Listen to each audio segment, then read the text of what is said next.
Danos un año más. Sociólogos, piedras de papel, agendas Danos un públicas, año más. corresponsales bruselienses. Danos un año más. Confrontado. Danos un año más. Nada más. Hay una cosa que, y es muy curioso, el fenómeno de, y no quiero tirarme el pisto de nada, que no se interprete como eso, es los periodistas que no van en metro. Hay muchos periodistas, es muy curioso, porque hay un debate siempre sobre eso, los periodistas que solamente pisan moqueta y no van en metro. Y generalmente eso se debaten en lugares pijos, que son generalmente los estudios de las principales radios españolas, y ya me he generado de enemigos pues aproximadamente 75 personas o más con esta frase. Pero es verdad, siempre se debate, los periodistas siempre pisan moqueta y no van en metro. Y a mí me hace mucha gracia porque lo tengo tan absolutamente normalizado, lo de las carreras en metro, lo de algo que me llama mucho la atención, que es se ha perdido como cierta costumbre de dejar salir, dejar entrar, dejar que se siente la gente que está embarazada, la gente mayor, y eso no sé realmente por qué ha sido. Yo entiendo que es por el empobrecimiento de la sociedad en general, que sé que soy muy pesimista con eso, pero es que tengo certeza de que es así. Y me lleva un poco a la tristeza, lo de la gente no respeta la derecha. O sea, las normas de que son un coñazo muchas veces, pero que lo que hace es, chaval, cuando sales a la calle, cuando cruzas por la puerta de tu casa, nos tenemos que llevar bien. Y a partir de ahí, vete por la derecha, joder. Sí. No lleves Mira, en verano, de verdad, no queremos ver tu vello. Me lleva bueno, esto me lleva a una cosa que es, claro, a mí me educó una familia con un padre de familia mucho más mayor, es que de una edad equivalente a los abuelos de mis amigos. Mi padre Sí. había nacido en el 31, falleció en 2016 y siempre me ha pasado una cosa.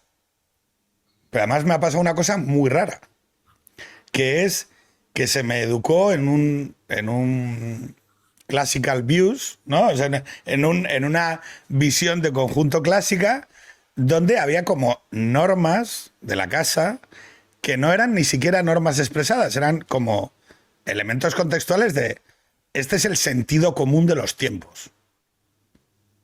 Si entra una persona, te levantas para saludar. O sea, no se saluda sentado. Entonces te levantas, le das la mano o le das... Si entra una mujer, te levantas por cojones. O sea, entonces mucha gente... estamos en reuniones, de repente entra una mujer y yo me pongo de pie, ya sé que no tengo que hacer nada porque la gente no entiende qué es lo que pasa. La mujer va por dentro de la acera. La mujer se pone dentro en la acera por el lado que corre la pared del edificio. Se deja pasar todo lo que tú has dicho de tal. Y luego, o sea, tratar de usted a la gente, que para mí es como una opción por defecto. O sea, es como, oiga, si a mí alguien me supera en edad y tengo 45, fíjate si lo llevo haciendo lo normal a un desconocido, a una persona, es tratarle de usted. Y el tuteo que se ha generalizado en la sociedad española, yo tengo que decir que viene muchas veces instigado por lo político. Claramente. O sea, yo estuve viviendo en directo la ruptura de formas del tuteo en las entrevistas de periodistas y políticos. Y uno de los, no vamos a decir, Sánchez fue uno de los primeros que empezó con el tú, con el tuteo, y es como, tío, es que me suena mal, me es incómodo. Oiga, tratemos de usted, que nosotros no hemos estado borrachos juntos en un bar. O sea, la gente que me trata de tú es la gente, o sea, tratar de tú es un síntoma de cercanía. Usted no me conoce, tráteme de usted, coño. Pero bueno. Mira, es muy curioso porque yo me fui a vivir a Uruguay en el año 2013, creo. Los uruguayos me parecen gente maravillosa, por cierto, y siempre tuve buenas experiencias, salvo algunas excepciones. Y es verdad que yo notaba que era... Cuéntanos las excepciones. No, pero mira, hay una cosa muy curiosa. Cuando llegué al aeropuerto, claro, el primer golpe de realidad que te metes es, aparece el remisero, es decir, el taxista, y que había contratado, y era un señor pues, que tendría, pues yo qué sé, 77 años, y estaba cojo. Y lo primero es, ostras, ojo, en España la gente de 77 años coja no trabaja. De hecho, la gente que está coja con 45 tampoco trabaja. Somos un país, año 2013, que bueno, estamos sufriendo una crisis, pero bueno, tenemos como ciertas cosas que todavía se mantienen. Ujú. Y bueno, es muy curioso porque lo primero que me encontré cuando bajé de ese coche fue un coche volcado, dado la vuelta en pleno centro de la ciudad. Y yo pregunté, digo, ¿pero qué hace esto aquí? Y dice, bueno, llevo ahí varios días, pero bueno, pues los servicios públicos no nos dan para más, para que vengan a por ello. Dije, ostras, vale. Luego cosas como la carne era muy cara, en su día la cesta de la compra era, de verdad, Pedro, carísima, carísima. Y cobraban pues aproximadamente unos $450 de salario medio. Ujú. Y claro, yo preguntaba desde mi ignorancia, y entonces, si la gente cobra tan poco y la carne es tan cara, ¿qué pasa? Pues la polenta, porque no comen carne. Y claro, Que no comen- a mí eso me vino a pero yo venía de un país que en realidad todos nos metemos con España, pero entonces, hace 12 años, ha habido una involución evidente, pero esas cosas como que todavía no se trabajaban. Y desde la crisis de 2002, sobre todo, bueno, unas décadas antes ya empezó la decadencia allí, pero desde 2002 ahí lo pasaron muy mal. Y se notaba, y ellos me hablaban, y me hablaban todas las personas con las que hablé de cierto cabreo, cierta frustración que se había trasladado a la esfera pública y había hecho un poco perder las formas. ¿Y eso por qué era, según ellos? Porque cuando tienes que dedicar más tiempo a sobrevivir, dedicas mucho menos tiempo a la cortesía. Y eso es una lástima. Y cuando veo que eso sucede en sitios como mi barrio, aquí, Tetuán, digo, ostras, es que aquí hay gente que es que está trabajando de la mañana a la noche y a lo mejor no tienen tiempo para decir, voy a dejar sentarse a alguien en el metro porque me voy a derrumbar aquí en el asiento. Y es lamentable, pero lo es así. Que las normas de cortesía siempre han sido un elemento de distinción de clase, ¿no? Y romperlas siempre ha sido un privilegio de clase. No sé si me explico. El privilegio de los pijos real shit siempre ha sido poder pasarse las normas de cortesía por el forro. Una persona que la educación, las formas, visibilizar las formas de cortesanía y adaptarlas, siempre ha sido una manera para el progreso social. Siempre ha sido una manera de adaptar tu comportamiento a una especie de acciones públicas que demuestran que has vivido en un hogar bien educado, que demuestran que has vivido en un hogar que sabe respetar la verdad, la palabra, el orden. Para eso son las formas de cortesía. Cuando tú ves voy a decirlo de una manera muy... Mis hijos tienen la obligación de, cuando entran los invitados, coger los abrigos y ofrecerles algo de beber. Eso en cualquier casa del mundo se puede hacer con un agua. O sea, no hace falta que les ofrezcas Chivas Regal 16 años. No, puedes ofrecer un vaso de agua. Puedes coger el bolso de la señora o el tal. Y eso lo que está diciendo de ti es que eres una persona que se preocupa. Se sale a despedir a la gente que se va de la casa a la puerta. No se queda uno sentado en el sofá. Digo, o sea, Sí. cosas puto mínimas. O sea, se sale a despedir a la puerta, coño. Mira, te dice aquí Juan Dachu que él quiere chivas si va a tu casa. Vale, tendré chivas. Pero lo que también es importante saber, que yo esto es una cosa que hoy lo que vivimos es alrededor de una idea que para mí me parece un poco peligrosa, que es la idea de que esas formas de cortesía han sido desplazadas por la exhibición de la ideología. O sea, yo puedo ser un hijo de puta con pintas, pero soy ecologista. Puedo ser un cabrón sin alma haciendo y diciendo las cosas más crueles sobre cualquier persona, pero es que voto a la izquierda, yo soy muy solidario, a mí el racismo policial en Minnesota, el racismo policial en Milwaukee, me preocupa muchísimo. Yo puedo ser una tía absolutamente odiosa con sus compañeras de clase, pero bring back our girls, esas niñas que raptadas por Boko Haram. Fijaros, los delfines, los osos polares, a mí me preocupan la hostia. ¿Qué sucede? Que hemos vivido diferentes olas ideológicas que han ido poniendo esa serie de valores como si fueran los valores superiores de la sociedad. Oye, como si fueran el nuevo ideal social, ¿no? Es decir, quiero ser ecologista y demás. ¿Qué sucede hoy? Que la conciencia ecológica se desploma entre los más jóvenes y las personas con menos recursos. Con lo cual, Qué curioso, ¿eh? curiosísimo. Claro. Igual si no tienes casa, esos valores de mierda no sirven para nada. No sé si me explico. A ver, vamos a intentar acotarlo porque es muy interesante esto que propones, Pedro.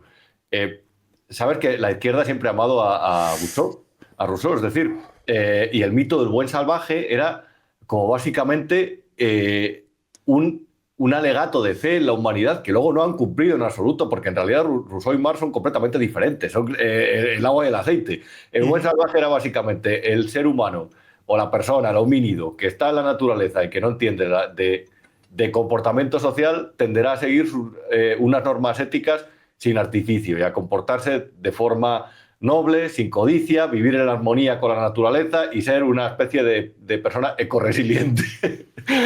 No, es mentira, es decir, porque al final lo que se demuestra es que los peores comportamientos vienen con la supervivencia. Pero es que la izquierda, que ha utilizado todo eso como para moldear un sistema siempre educativo y un sistema de propaganda que siempre tiene una concepción, en principio dicen bien pensante, luego lo ha incumplido, porque realmente al final en lo que ha derivado todo eso es en lo que se convirtió en marxismo en muy pocas décadas. Y es en un sistema de control absoluto de la población, y ya no solamente mediante la fuerza, sino también a través de lo que Chomsky llamaba el arma de guerra más potente que no hace falta, que no tiene pólvora, que es la propaganda. Espera, pero déjame acotarte, Rubén, que me van a decir que te corto. Porque esto viene al caso de una reflexión que hizo Rubén sobre amor y política. Démonos cuenta, por favor, de que se ha esparcido como un nuevo conocimiento común, como un nuevo sentido común, una idea absolutamente negativa y perniciosa. Tengo que coger una llamada, escuchamos este vídeo y te dejo el escenario para ti y vuelvo, ¿vale? Digo, Pero tú no calladito, podrías calladito. compartir la vida con una persona que no compartiera tu ideología. No puedo, porque eso pasaba. O sea, para todo el evento. Que tú no podrías compartir la vida, luego ya un momento loco Exacto. lo tiene cualquiera. Un momento pero, loco, si no me habla de nada, sí. pero tú, Digo, pero tú calladito, no podrías calladito. compartir la vida con una persona que no compartiera tu ideología. No puedo, porque eso pasaba. O sea, para todo el evento. Que tú no podrías A ver, aquí compartir la vida. tenemos un pequeño fallo. Ahí, gracias, Pedro.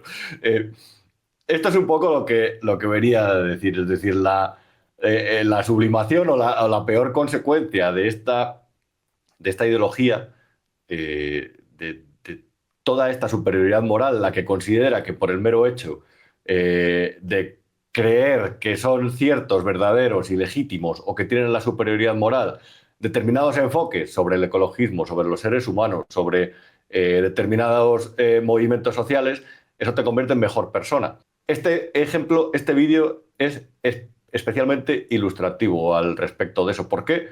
Porque lo que hace es, se llega, la radicalidad, que es ir hacia la raíz, es decir, escarbar, convertirse realmente en explorar el extremo de una ideología, lo que hace realmente, o lo que convierte a la persona es, en realidad, en alguien que ve el mundo con una visión de túnel muy evidente. Y a partir de ahí, si tú te conviertes en ese extremo y consideras que por el mero hecho de defender una serie de cuestiones en tu vida, oye, no estoy hablando de defender el holocausto, que es una cosa terrible, es decir, estoy hablando de cuestiones más mundanas, más relacionadas, pues bueno, pues con los temas que están a debate de la sociedad. Podemos hablar del aborto, del ecologismo, etcétera, etcétera, etcétera.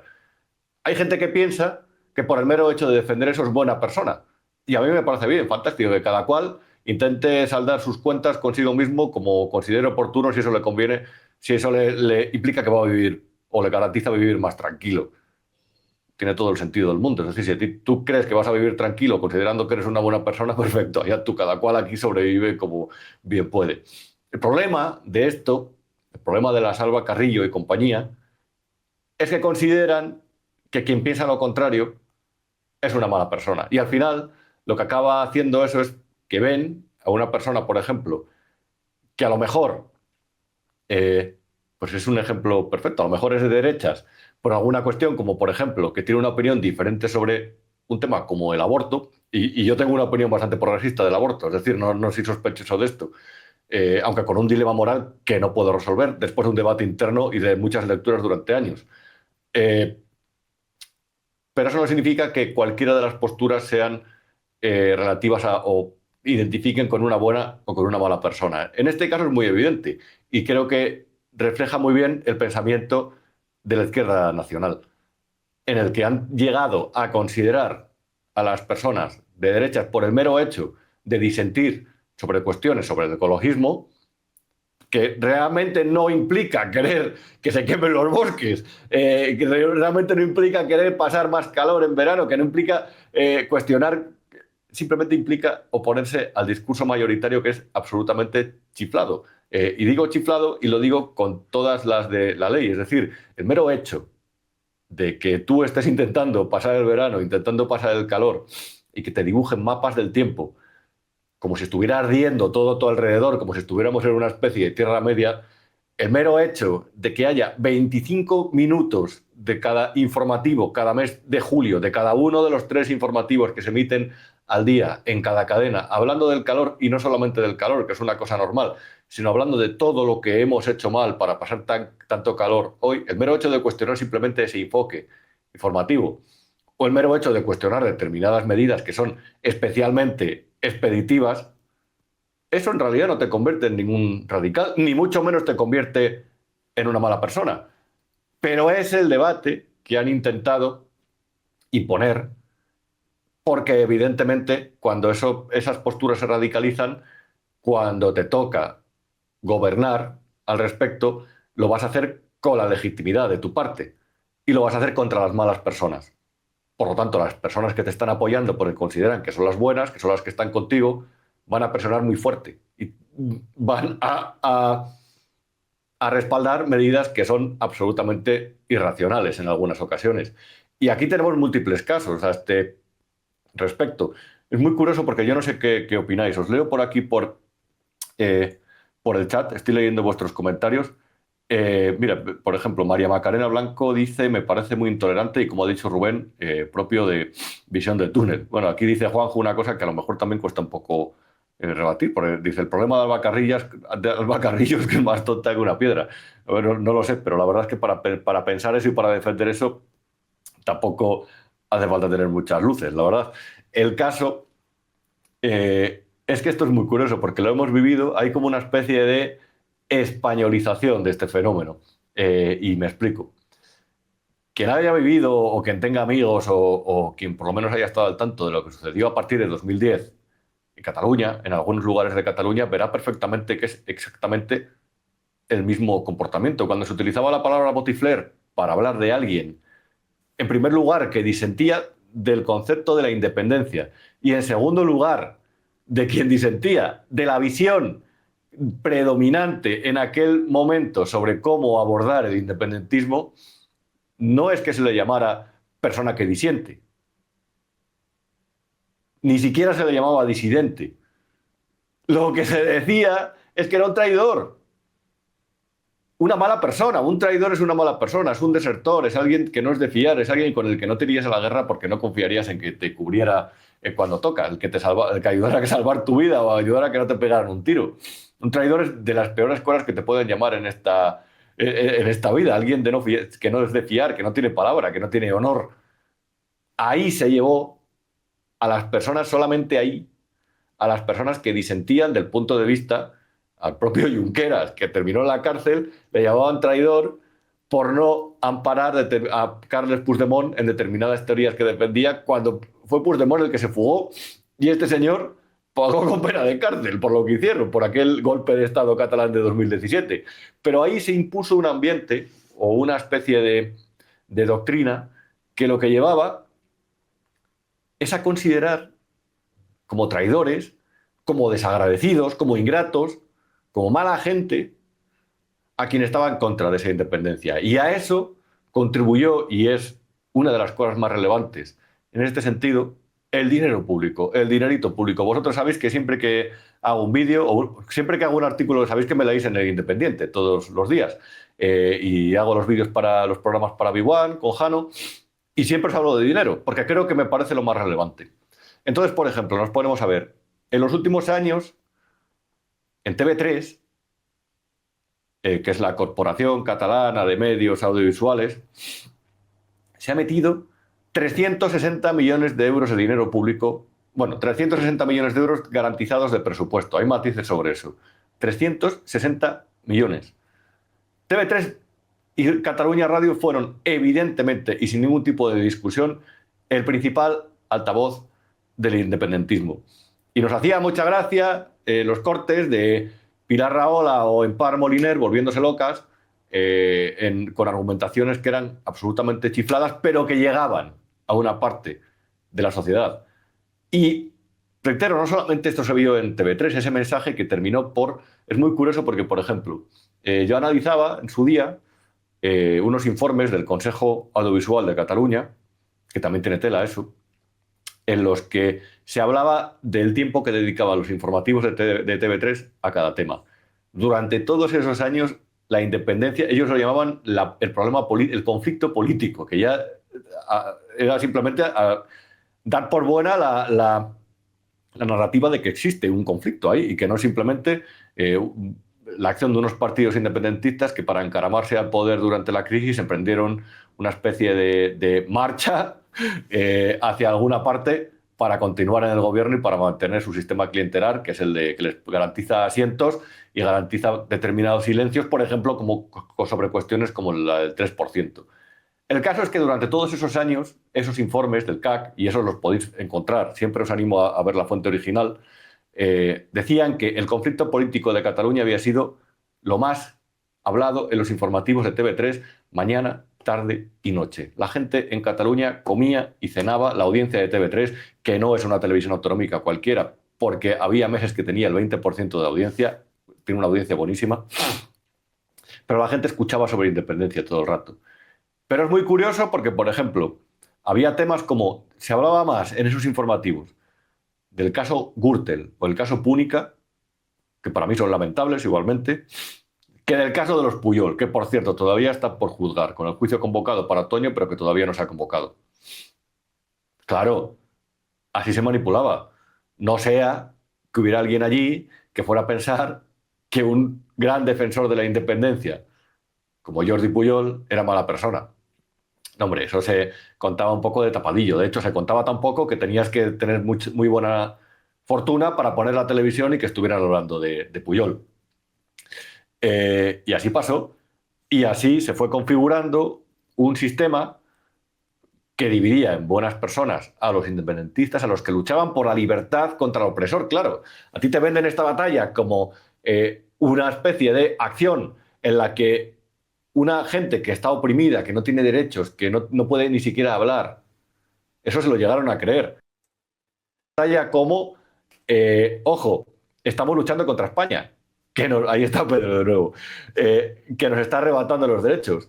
Entonces, claro, ¿cómo no vas a ser buena persona si defiendes eso y cómo no va a ser mala persona el que apuesta porque eso siga en la dictadura? Ya termino, Pedro, perdona una cosa. Todo eso se llevó a decenas y decenas de medios de comunicación que se engrasaron con dinero público. Y a partir de ahí se transmitió el concepto de eres independentista, tú luchas por la libertad, tú eres una buena persona. Eres constitucionalista, que ya tiene narices que surgiera ese término, o unionista ya, como si estuviéramos en Irlanda del Norte. Eres una mala persona, eres gentuza. Eres de derechas, pero ¿cómo voy a vivir yo contigo si eres de derechas?